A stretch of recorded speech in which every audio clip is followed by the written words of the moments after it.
Good morning, noon, and night, ladies and gentlemen. It is I, the man with the plan, the Serengeti with the spaghetti, customer service resident bad boy, Adam Pecora, coming at you on a lovely Monday morning here. We got the windows open, we got the breeze flying in. Looks like summer might be relenting finally, so thank God. 2 weeks has passed. Here we are. Requiem for a Tuesday. Yet another one going strong.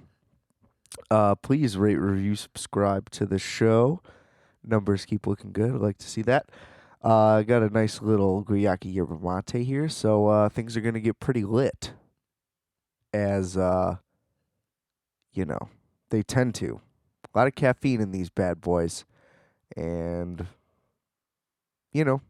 not a sponsorship, but might as well be. I'd pay them for it. So,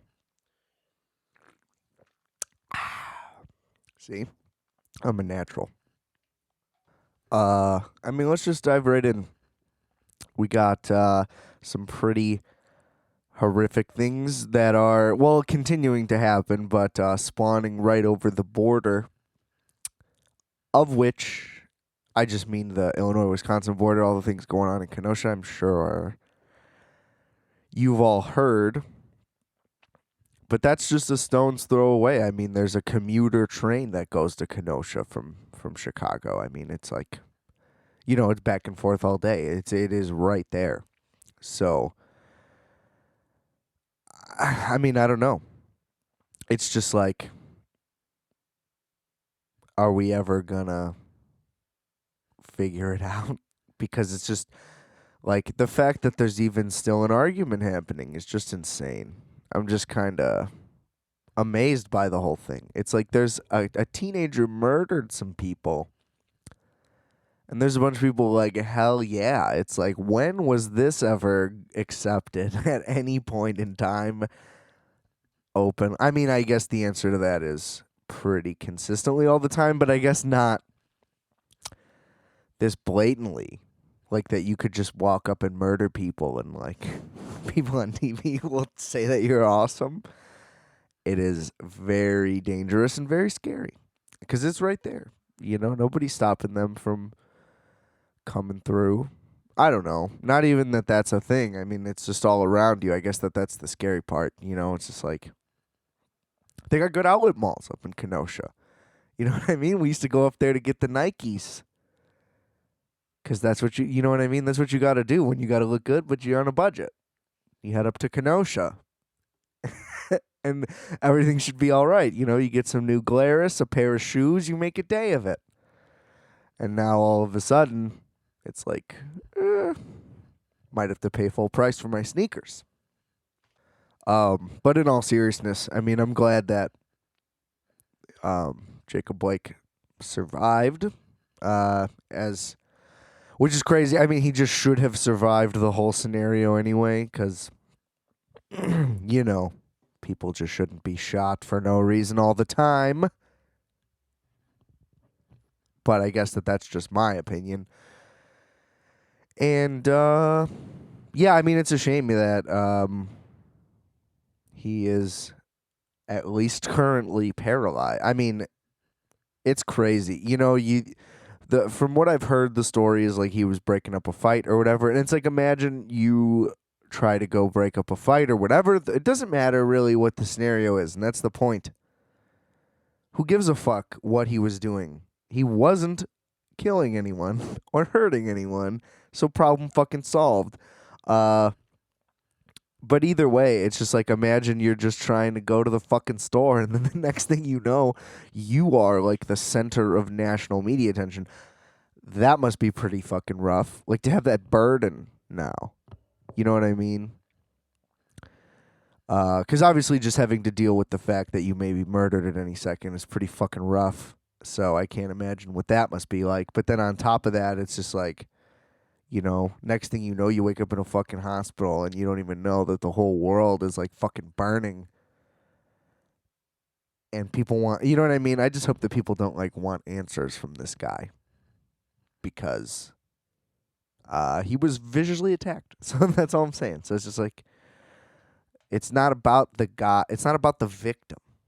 You know what I mean? Like, there just shouldn't be a victim, I guess is the point I'm trying to make. See what I mean? This year, but it really gets me going, and before you know it, you're halfway to fucking St. Louis trying to get some pizza.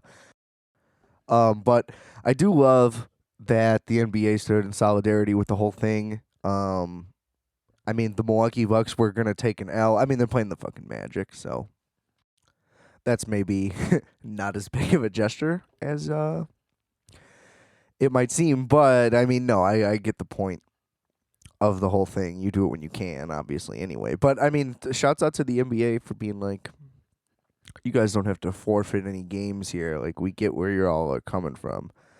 Because I mean, clearly it's tough on a lot of those dudes. They've been getting very emotional from what I've seen. Again, thanks a lot, NBA, by making your games impossible to watch. But whatever.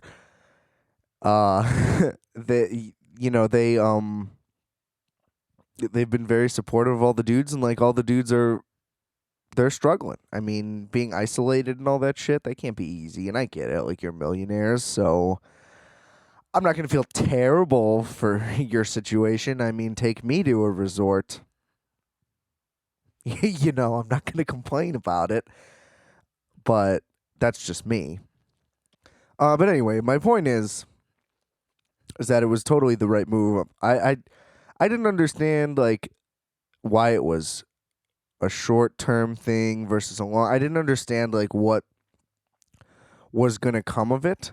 You know what I mean? And when it initially happened, I was like, oh shit, well, it's over. You know what I mean? I kind of thought that they were just like, dude, we shouldn't have played, like, period. And I guess that they had a big group meeting and, like, figured all that out. That's for sports reporters to give you the info for.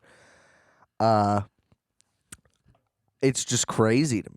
I was like, they're going to fucking leave. And either way, it's historic in that I feel like every other time you see athletes do a thing outside of like Olympic stuff, it kind of just seems like whenever a U.S. athlete speaks out, that's just like in a league that it's and not even speaks out, sits out, whatever you want it to be, just basically tries to do their thing their way and is about it. I mean, look at Kaepernick, that you basically just get treated like shit and everybody's like, fuck you and shut up and play. And I mean, it's just great to see that finally maybe we'll realize that the owners probably aren't good dudes and probably shouldn't be respected most of the time. And I don't know. I mean, I think I've made this comparison before, but anybody who's ever worked at a store that has helped make a store thousands of dollars when you get paid pennies on that dollar, you realize the same thing. So imagine that on a level where, you're making billies for somebody, but you might be the eighth man on the roster, right? Well, I guess if you're the eighth man on the roster, you're definitely not making that guy any money. But you get my point. It's like either way, you're part of a team that is filling up stadiums and like doing real shit. And in turn, you're a millionaire yourself, but you see somebody else profiting off of you and then is like, trying to give you shit for using your voice. That would be pretty fucking rough. And then you have the entire country's media outlet just being like, fuck this guy. He's a piece of shit. He's the worst. Get him off the team. Shut him up. And it's just like, whoa. Why is everybody so upset about this? And it turns out, maybe they're trying to protect the guard. The old blood, if you will. But again, in all seriousness, I do hope that, whatever initiatives they came to and agreements that came into place, I hope that does follow through the way that the players hope it follows through, and that, sitting up for that game was effective, and we will remember it as effective and like a big moment. Because it also does feel like it wasn't shocking in the way that it normally would have been. kind of like what I was just mentioning. Like, I feel like the initial thing would have just been, a bunch of people coming up on ESPN, screaming into the camera, screaming at each other, yelling about how these people need to be in check and that this is unacceptable and you're under contract and da da da da da da da.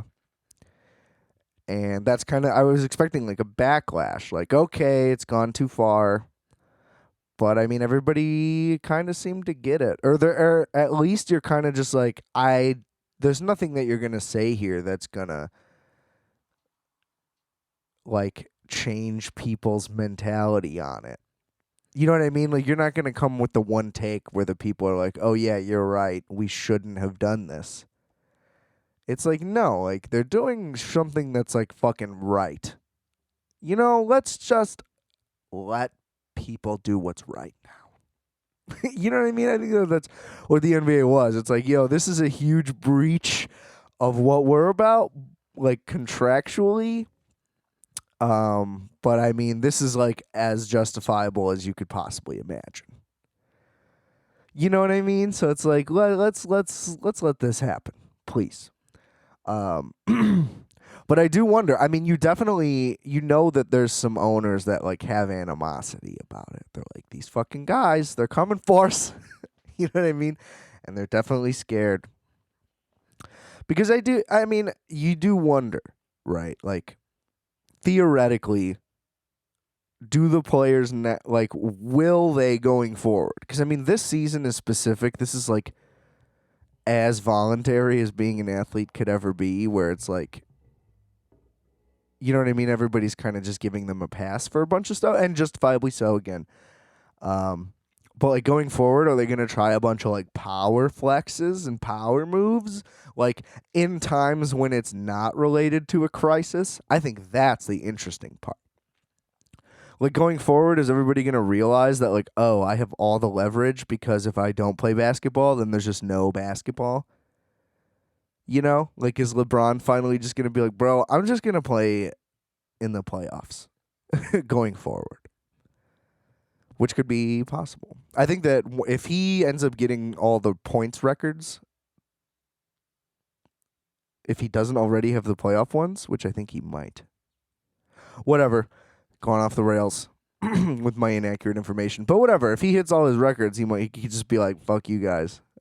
Or I'm going to play 12 minutes a game.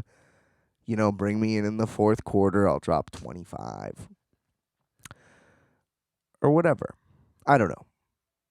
I just think that would be fun.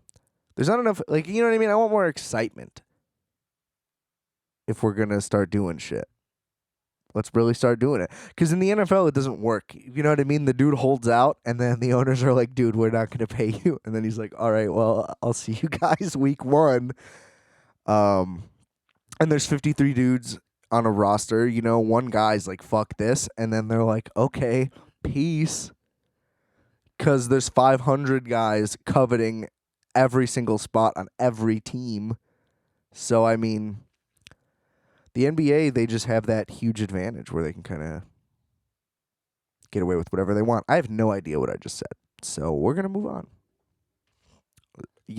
Sometimes I'm in that caffeine zone, just ripping them off. I feel like, does caffeine, is there a study, like, is caffeine more effective in the morning?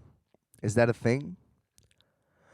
Like, does it, okay, or question, maybe not time of day, but is it more effective when you are tired?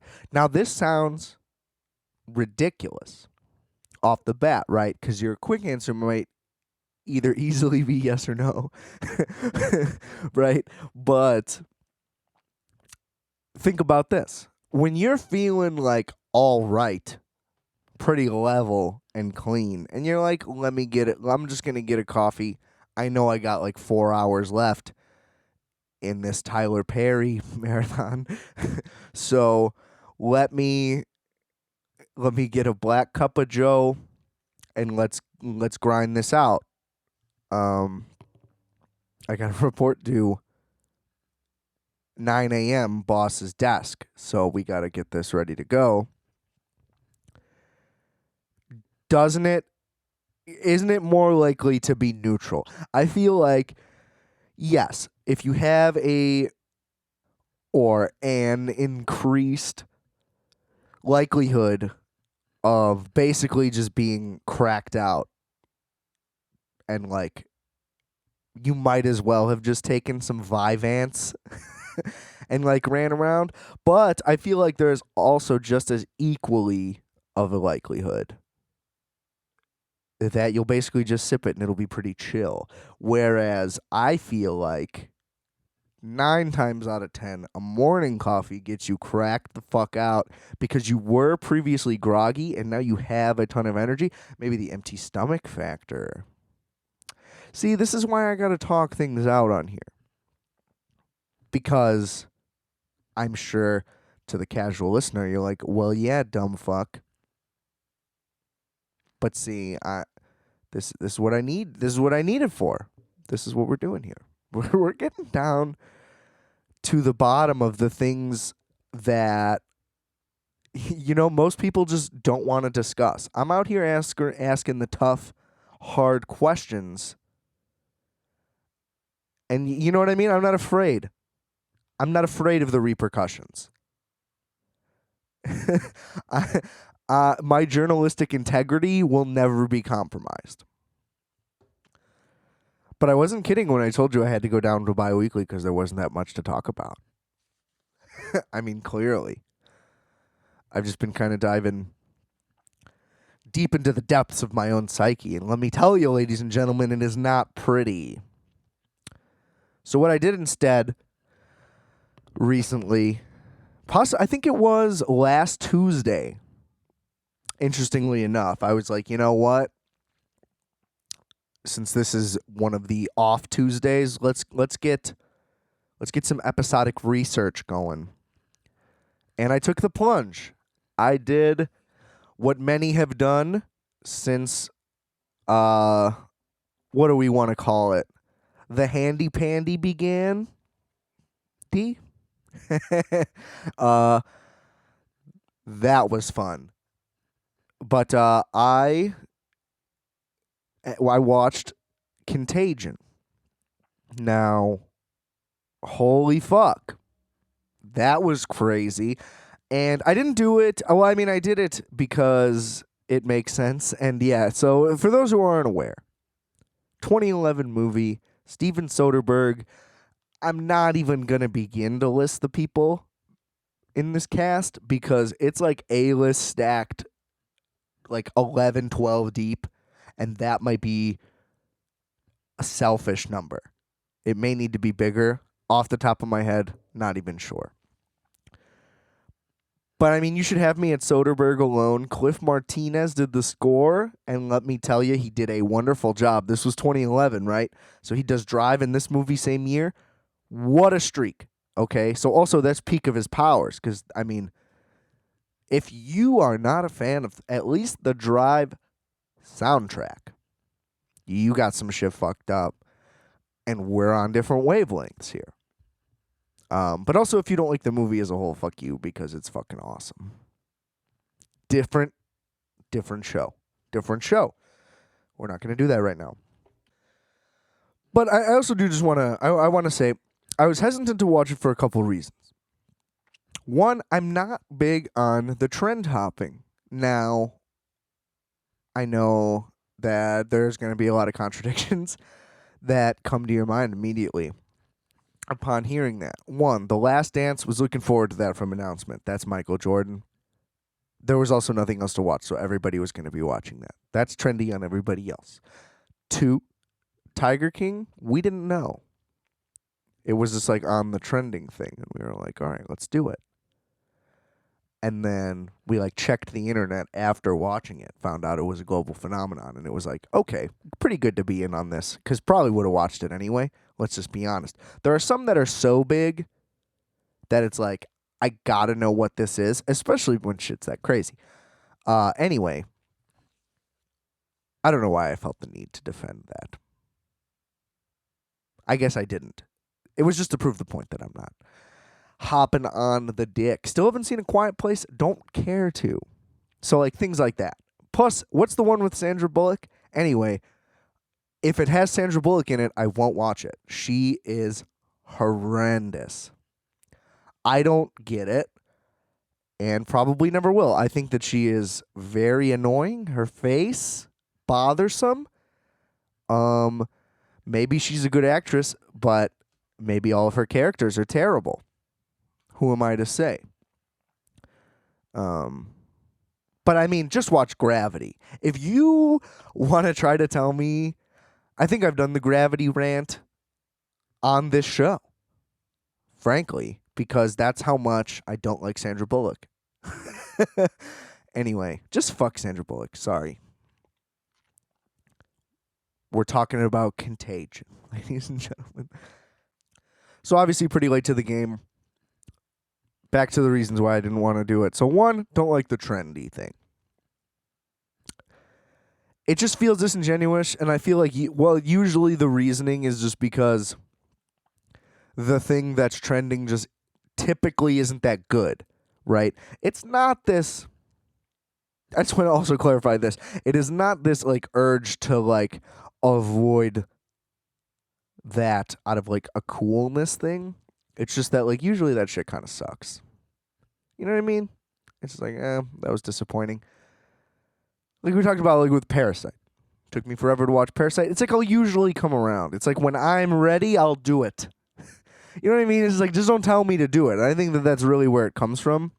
It's ultimately, I just don't want to be... I don't want to be pushed around by these goddamn algorithms trying to tell me what I need to watch, when I need to watch it. Okay, I'm going to watch what I'm going to watch when I want to watch it. You got it? Yeah. Reason number two, as we talk through my personal issues for authority. Reason number two, fear. Let's just be honest. Apparently, well, what I was hearing, and which I find to be very correct, in my opinion, is the realism in this film seemed to be very scary to watch. I didn't want to watch it because it would have absolutely destroyed my mentality on what was happening. You know, if I'd watched this in like February, March, it was like launched onto HBO Max too. So, I mean, whenever that would have happened, I could have watched it then. Would have absolutely ruined any type of positive outlook I had on what was going on. Because let me tell you,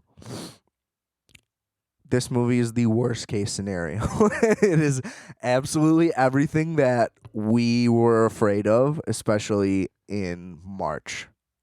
So if I would have seen this in March, I don't know what would have happened.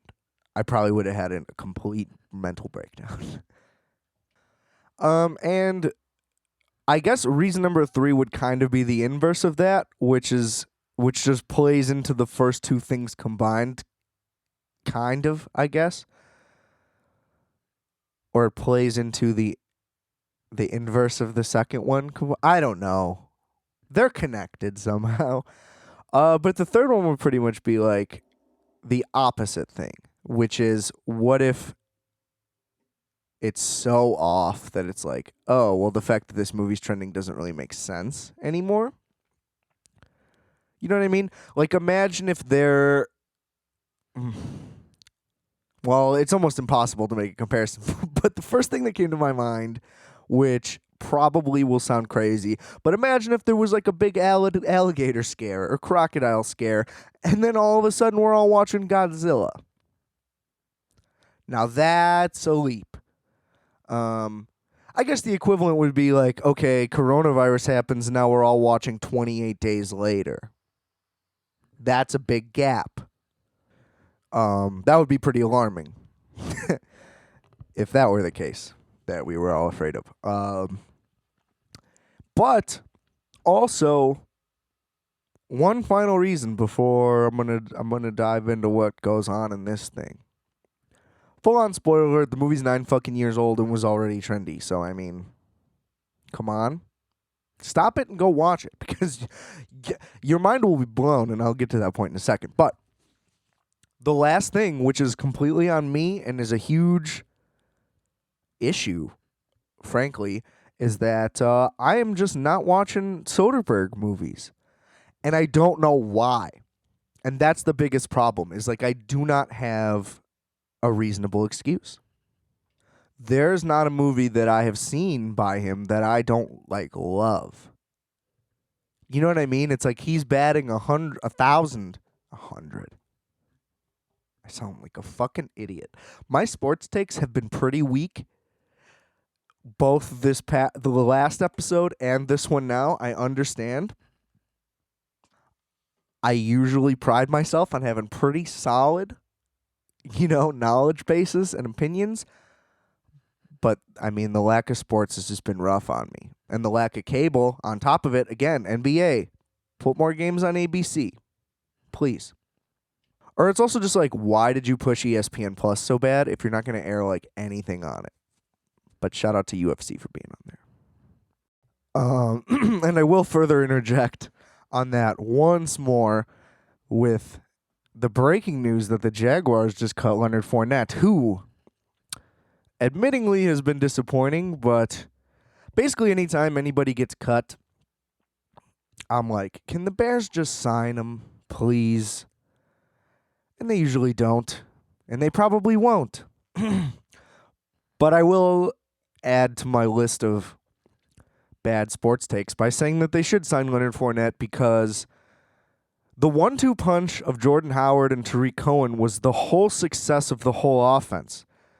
I think we can now say retroactively, because without Jordan Howard last year, David Montgomery is clearly a good running back, but we needed Jordan Howard to power through and pave the way, because he can run north and south. Montgomery needs space. Tariq Cohen needs space. If you don't give them that, and there's no option of that, the defense is going to know exactly what you're doing, especially when you also can't throw. So we need a guy on the team that can just fucking run through the tackles and power people down. None of the offense is going to work otherwise, because there's no competency. Unless Nick Foles can fucking stay healthy for a season and play to his full potential, then we don't have a shot, frankly. So I'm just going to interject with that. The Bears, it's just like they're right there. You know what I mean? If they would have just drafted somebody else, I'm not going to do it again. Okay, back to Contagion. Yeah, so Soderbergh. Okay. I still haven't seen Sex, Lies, and Videotape, his big breakthrough thing. I know. I'm slacking. But I mean, it's like the Ocean's trilogy. Love it. What else do we got? You already know that I fucking love that trilogy. I think other than that, I've I've seen Aaron Brockovich, like technically. I was probably too young. Should rewatch that. I mean, I've seen like the famous parts of Magic Mike. Logan Lucky, that was awesome. That movie was fun as hell. But I mean, other than that, I'm missing all of it. I haven't seen fucking Out of Sight. I mean, The Informant, I didn't really want to, but it's probably good. You know what I mean? I haven't seen Haywire. That seems fun as hell. Side Effects doesn't seem great, but man, I love Rooney Mara. Social Network for life, bro. And any of the newer stuff, haven't seen any of that either. So, I mean, just way behind. And it's weird because, as I've talked about, I love going through people's filmographies. His is a little bit bigger. He works a lot faster. He also, I don't think, writes. I think he wrote Sex, Lies, and Videotape, and maybe some of his other earlier ones. But then I think he, strictly became a director. So it's a little easier to churn him out, I would guess. He's also, filming on iPhones and shit. The guy is way out there, way ahead of the thing, and he just knows what he's doing, and he's involved in everything. And I feel like I would be too. You know what I mean? I don't know technically how to be a director, but I totally do, because I would absolutely be able to give people answers and know exactly what I want at any time. And I would definitely be involved in every process. I wouldn't want it to differ. I feel like that's where I would suck as a director, though. I would probably not be willing to delegate enough. But you got to have the right people. So anyway, that's a whole nother conversation. Yeah, so I'm slacking on the Soderbergh stuff. We gotta fix that. But brass tacks now. Here we go. I guess technically spoiler alert, but we're fucking halfway into the episode at least so far. So if you're not ready to hear some shit, then that's on you. This film is fucking insane. So so for reference, this movie came out in 2011. And I guess the closest comp I have for it would, I guess, be for movies that I've seen, like 28 Days Later, because at least that movie, that was like an indie art house movie, so like the horror elements of it were pretty minimal. Like most of the time, I feel like it was well, probably because of the budget, but it was just like a human story, which was cool. But it kind of shows a similar desolation, whatever you want, of the nation or world, frankly, because that movie's not even set in America. Anyway,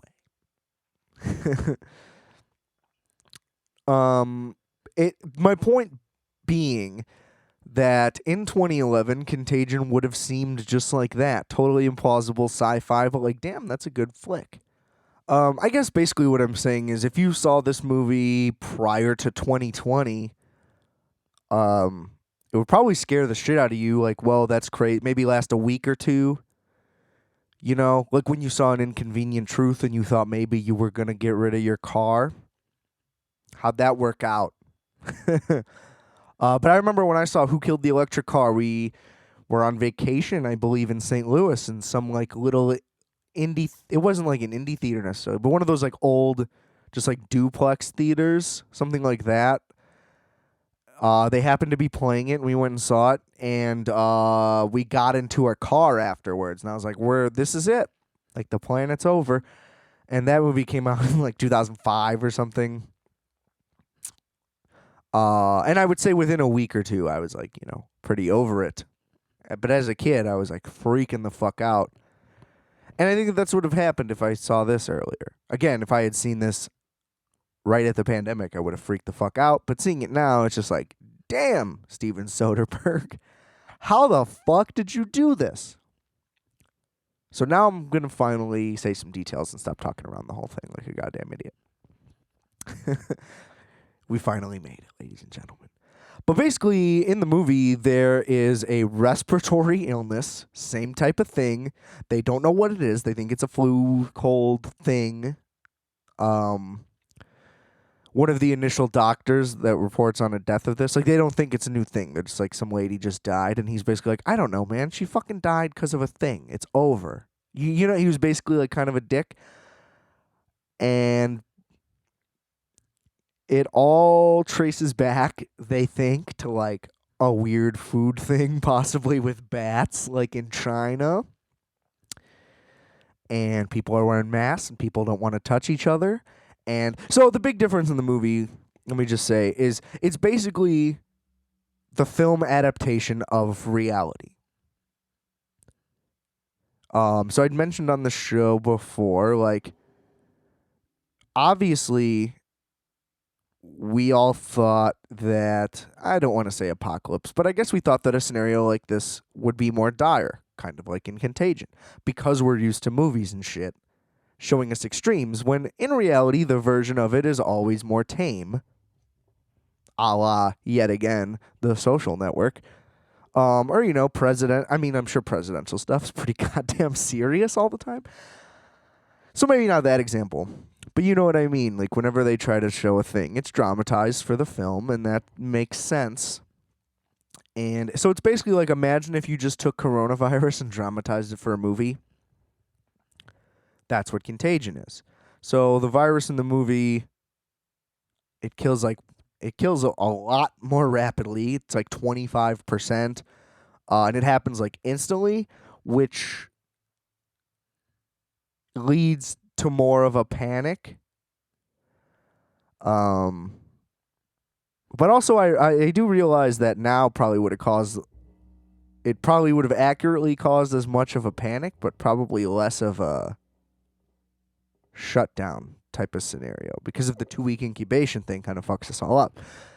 But like, pretty much other than that, I mean, It's super spot on. They did like a ton of crazy research. The movie is like insanely medically accurate, and also like just knowing what happened this year is like insanely spot on. Um, and this movie just cuts back and forth to different parts of the world where different like high level people in different scenarios are trying to navigate this in their own way. And I will say, this movie even predicted like the witch doctor shit, because Jude Law in this movie, which wow, he was amazing in it. You wouldn't think that Jude Law, just look at that guy. You wouldn't think that Jude Law could be anybody but Jude Law. At least that's how I feel about that guy. Maybe I haven't seen enough Jude Law either. We're learning every day here. That's what this show is all about. You know what I mean? What did I learn? What happened in this last week or 2 weeks? You know, this is the Requiem right here, ladies and gentlemen. Jude Law is the man. Anyway, but he plays like a blogger guy who in 2011, that was a much less respected form of medium, and he basically gets shit on by everybody. But at least like the CDC people he's like trying to talk to, he's like trying to get inside info, and they're like, you're not a real journalist. Also, the movie opens with him trying to break the story on the virus, and the newspaper shuts him down. Crazy. So that's the only, I would say that is the biggest, I'm going to get to his whole thing, but the biggest difference probably is that that he doesn't make the whole thing go viral right away, because just like viral internet news wasn't a thing, and we still like had trusted sources back then. So that's one thing that is like kind of unrelatable, just given the time that it came out. Kind of fair. But yeah, anyway, he basically finds his own hydroxychloroquine thing, claims that it works, and a bunch of people take it and like die. Now the major difference is that guy is a blogger guy, and this time it's the president. Plus all the blogger people doing all that shit. But the president makes it worse, whereas in the movie the government is the voice of reason that tries to shut this guy down. Things weren't as batshit back then, so we'll let that slide. But if you remake Contagion, the president brings that guy on. He starts working for the White House, and everything gets worse. So yeah, I mean, the integrity of information did not age well. You watch Contagion, you're like, damn, are these people being held accountable for their actions? That's absurd. Who would have thought? That was my biggest takeaway, probably. But, yes, back to the task at hand. And so, oh yeah, all the various networks, they're going through different things. There's a lady who's in China, like, trying to help figure shit out. Lawrence Fishburne is, like, head of the CDC. And same shit. People are, like, not trusting the CDC, not trusting this, not trusting that. Some people think that they already have a vaccine. Some people don't want it, blah, blah, blah, blah, blah. All the same shit that's going on now, like all this conspiracy shit. It all goes down in the movie, like exactly the same way. Now, again, the virus is way worse in the movie, and there's like literal, like aggressive, like it's like looting for supplies to like bunker down and like do all that, like apocalypse style. Obviously, in the movie, there's not also a ton of racial tension going on. Like, they kind of didn't collide.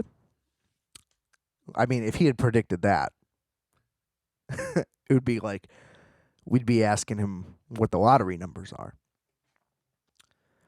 But yeah, so, and then Matt Damon basically plays the husband of patient zero, who he also finds out was like banging some dude on vacation. And then she dies. And then she gives it to their kid, and he dies. And it's like, oh my God. And nobody gives a fuck either. This guy isn't like being taken care of or anything, because everybody panics and he just kind of gets pushed aside, and then he starts to freak out and blah blah blah blah blah. He does everything he can to like protect his daughter from germs, which makes sense. I mean, you fucking lose your whole world comes crashing down like instantly. Everything you thought you knew is over. Like that's tough to handle. But I mean, then it bounces to Kate Winslet, who is a tour de force as always. I mean, is there a better actress? Probably Meryl Streep, but it's pretty close. It's pretty close. Love me some Kate Winslet. The worst part about the movie is that she's not in it long, which I also get is the point. Whether she had the time or not to be in it more, I don't know. Maybe that's why she had the smaller part. I also do kind of get it for the movie. Like you're like, oh, first of all, that's Kate Winslet, so she's probably the hero just because she's Kate Winslet. Like she must be the star, right? So that's probably a factor. Also, again, a spoiler: they kill her off. She gets the disease. Now, here's my thing on Kate Winslet in this movie. I want more. I get it.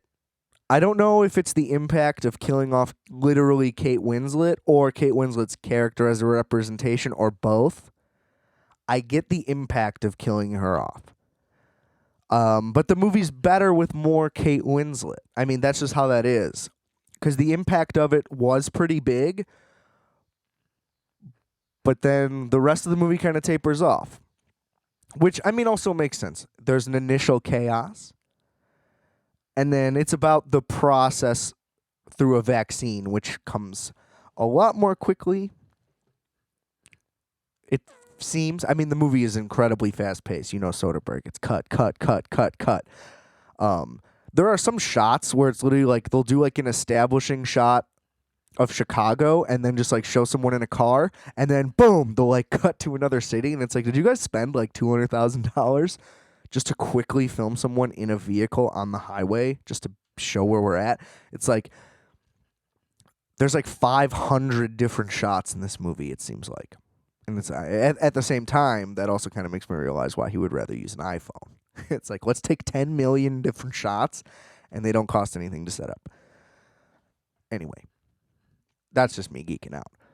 But it's like, oh, well, here's our say. And it's just like, I wish that the lady who found the vaccine in the movie, I don't even know the actress's name.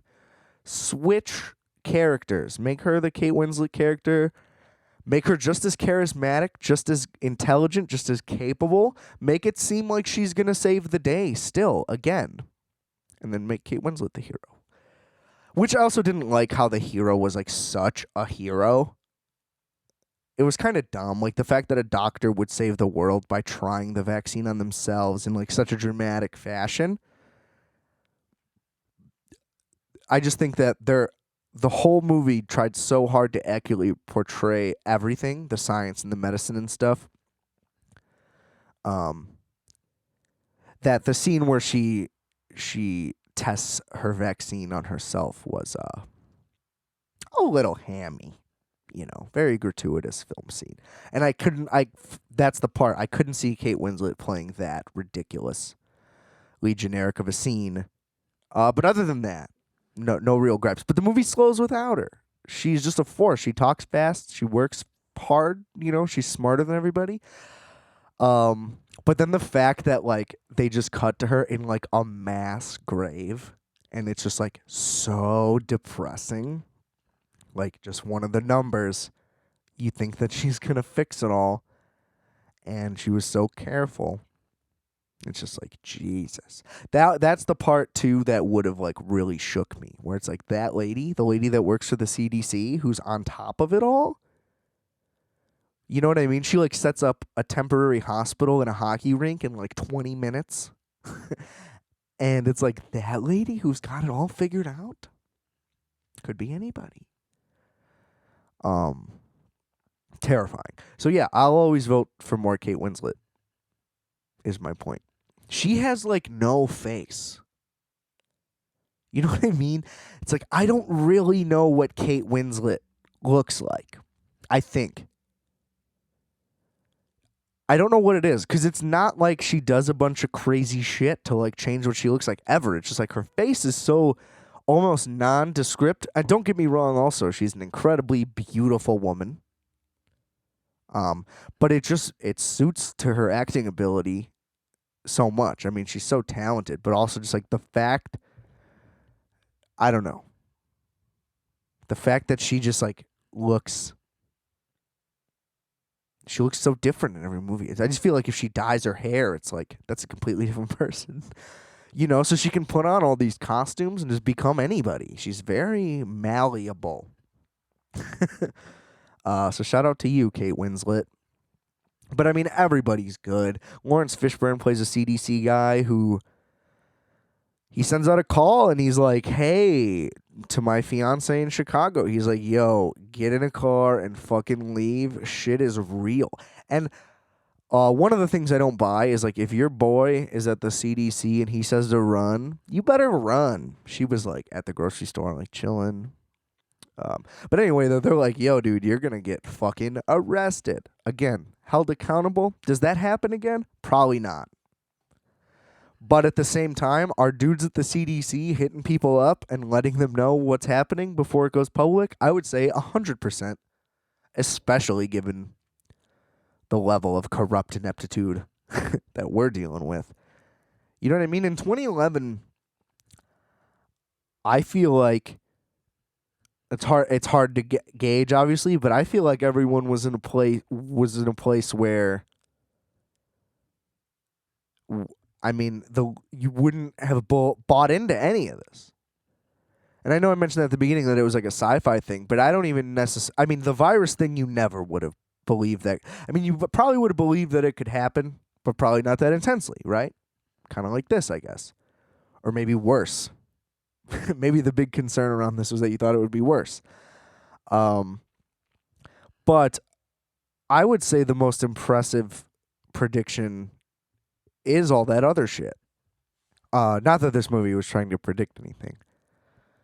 But, well, I guess what's aged well is the shit that probably would have been the biggest detractor at the time. Because all the scientific stuff was well researched, and I mean, clearly, they basically got this virus knocked down.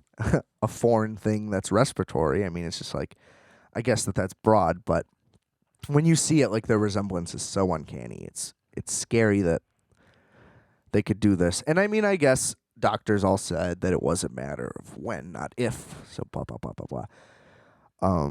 But in 2011, it probably would have seemed crazy that there could be, like, I guess you could call it corruption, but whatever. And I mean, just like the crazy blog guy, all that stuff, it probably didn't seem as plausible. I feel like this movie just really understood where society was going.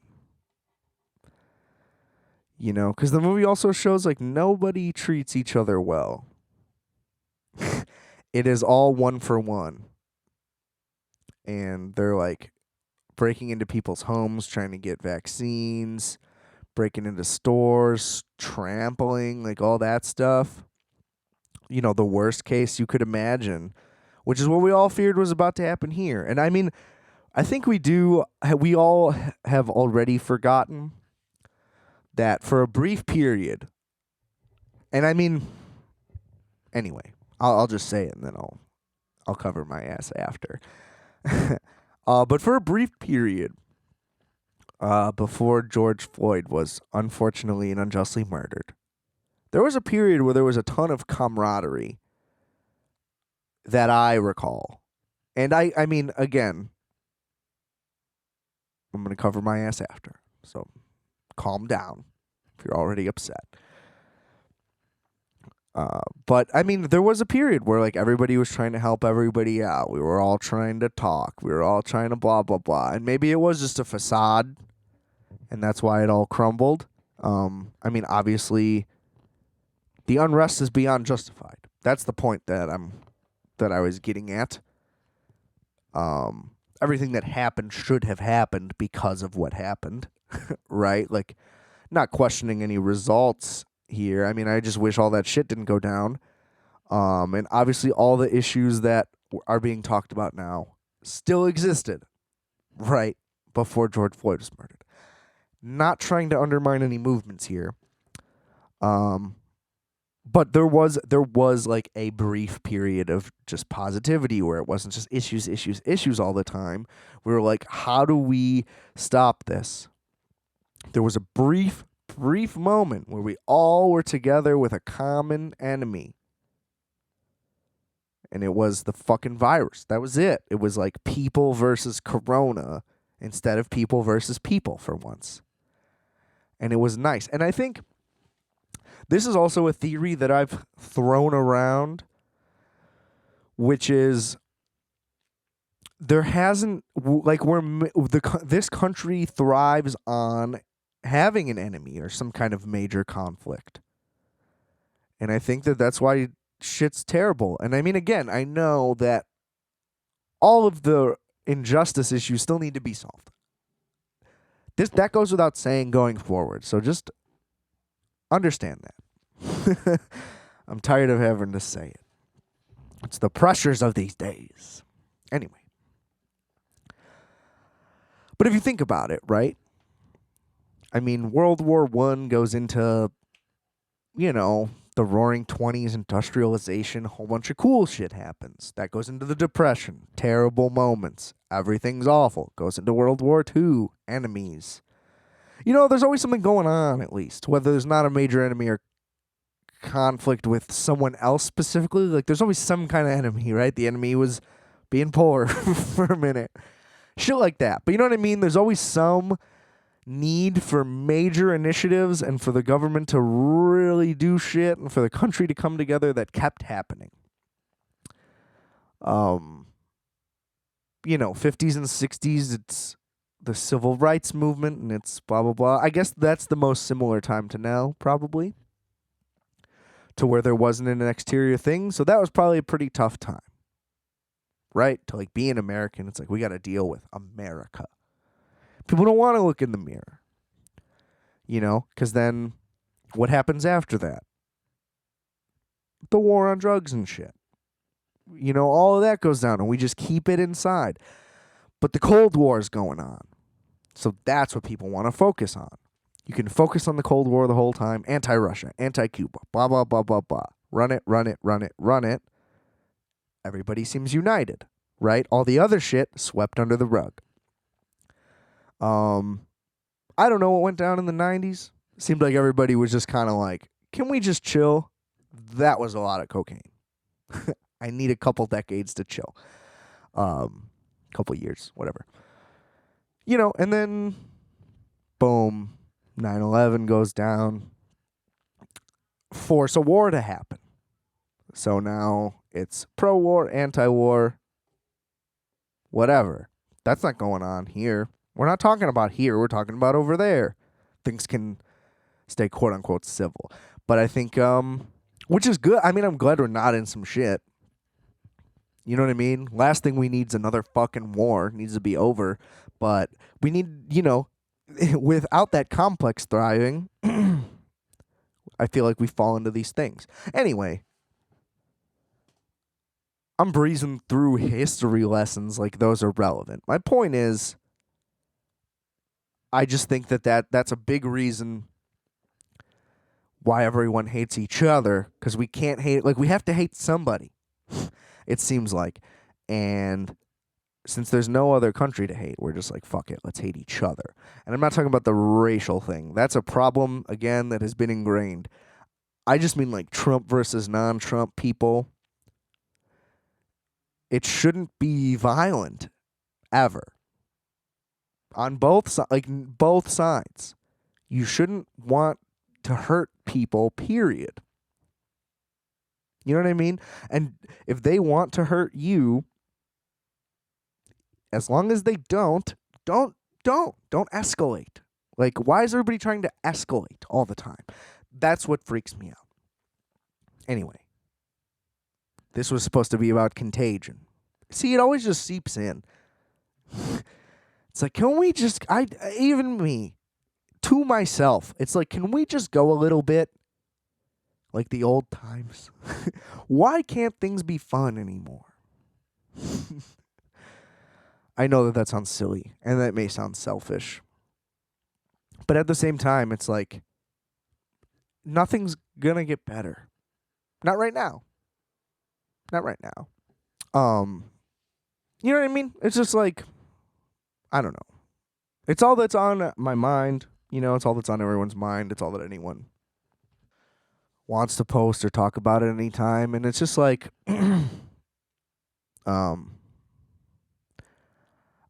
I wish there was more chances to escape it.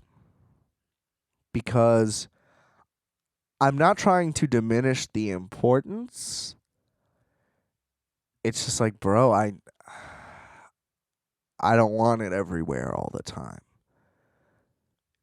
You know what I mean? And it's like, I get sports needs it. Sports needs to talk about this because they're at the highest level. That's global attention. You know what I mean? But it's like a late night show, a podcast. It's like, again, I know I'm doing it too. It's hard not to, but somebody point me in the direction of some stuff that's just a good old time again. And I think that that'll be nice, right? I think we'll have a nice period of content somewhere eventually that's just back to being fun. That's what I hope happens. I hope we go back to the 90s. Not literally. Not through retroism. But I just want the same type of thing to happen. Can we just like work on some tech? Let's solve these problems and move on. And by solve these problems, I mean vote, ladies and gentlemen. Let's go back to when you had to go on C-SPAN to hear about any of this. Get it off Google. Get it off Instagram. I don't want it. I don't want it. Nobody wants it. Come on. I don't want to know who the senators are.